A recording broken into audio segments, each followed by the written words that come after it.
नमस्कार, मैं आदिति। अब अभी मेरे साथ देख रहे हैं जनता एक्सप्रेस।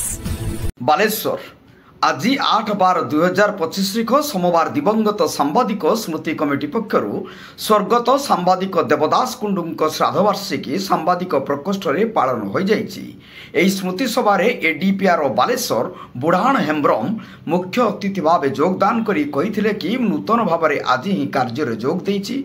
मोर भाग्य अति सुंदर, आज दिन ही मते जड़े सत्यनिष्ठ सांबादिक स्मृतिचारण कर सौभाग्य मिली।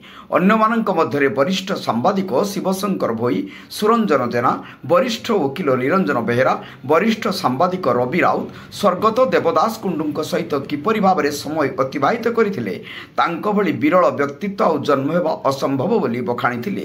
एही परिप्रेक्षी में 2 जण युव सांबादिक स्मृति कमिटी पक्षर उपढौकन मानपत्र उत्तरीय दे सम्मानित करा।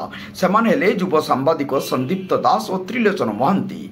एही स्मृति सभारे वरिष्ठ सांबादिक स्मृति कमिटीर सभापति देवव्रत पाणिग्राही सभापतित्व में आरंभ कर अन्यमानक मध्य वंशीधर जेना, भगवान दास, पूर्ण बाबू, शरद बारिक, वासुदेव राउल, पद्मलोचन दत्त, तपन बाबू, प्रदीप बेरा, प्रश्नजित आस प्रमुख योगदान करी निज निजर स्मृति सुमन अर्पण करथिले।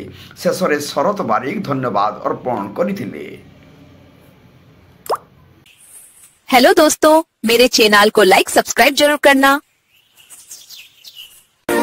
और जनता एक्सप्रेस देखना ना भूले।